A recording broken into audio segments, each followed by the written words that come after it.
வணக்கம் நண்பர்களே. திடீரென்று அமைச்சர்களை கட்சியில் விட்டு வெளியே துரத்திய எடப்பாடி.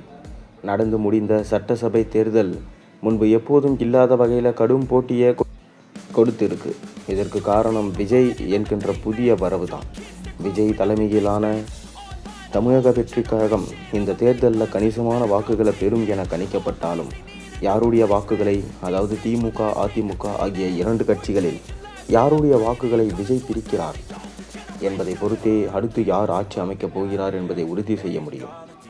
அந்த வகையில் விஜயோட வாக்கு பிரிவு தான் 2026 தேர்தல் முடிவு என்பது தெள்ளத் தெளிவாக இருக்கு. இந்நிலையில் மீண்டும் ஆட்சியை பிடிக்க திமுக மிக தீவிரமாக களமிறங்கியிருக்கும். அதே வேளையில் அதிமுக இம்முறை ஆட்சியை பிடித்தே தீர வேண்டும் என்பதில் களமிறங்கியது. இதற்கிடையில் திமுக அதிமுக இடையிலான அண்டர் டீலிங் குறித்த ரிப்போர்ட் தேர்தலுக்கு 3 நாட்களுக்கு முன்பு எடப்பாடி கைக்கு சென்றிருக்கு. அதில் பெரும்பாலான இடங்களில் அதிமுகவினர் திமுக அமைச்சர்களிடம் சமரசம் இல்லாமல் வேலை செஞ்சுட்டு வந்தனர்.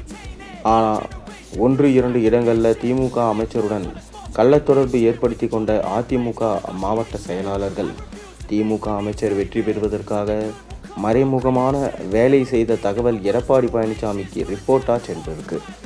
குறிப்பாக சம்பந்தப்பட்ட அதிமுக மாவட்ட செயலாளர் திமுக அமைச்சரோட கள்ளத்தொடர்பு ஏற்படுத்தி கொண்டு, என்னுடைய வெற்றியை எளிதாக்கி தாருங்கள், உங்களுடைய வெற்றியை எளிதாக்கி தருவது மட்டுமில்லாமல் இந்த மாவட்டத்தில் தான் நிற்கும் தொகுதியை தவிர்த்து மற்ற தொகுதிகளில் தன்னுடைய ஆட்கள் வேலை செய்யாமல் இருக்கும்படி செய்கிறேன் என்கின்ற திரை மறைவு ஒப்பந்தம் செய்து கொண்டதாக எடப்பாடி பழனிசாமிக்கு ரிப்போர்ட் சென்றிருக்கு. ஆனால் திமுக எதிராக உணர்வுபூர்வமாக வேலை செய்யும் அதே தொகுதியில் இருக்கும் அதிமுகவினர் இது தொடர்பான புகாரை அதிமுக தலைமையின் கவனத்திற்கு எடுத்து சென்றிருக்காங்க. உடனே சம்பந்தப்பட்ட மாவட்ட செயலாளருக்கு தொலைபேசி மூலம் தொடர்பு கொண்டு எடப்பாடி பழனிசாமி மிக கடுமையான எச்சரிக்கை விடுத்தது மட்டுமல்லாமல், உங்கள் மாவட்டத்திற்கு உட்பட்ட தொகுதியில் ஏதாவது தவறு நடந்தால் தேர்தலுக்கு பின்பு நடவடிக்கை பாயும் என எச்சரிக்கதாக தகவல்கள் வெளியாகியிருக்கு.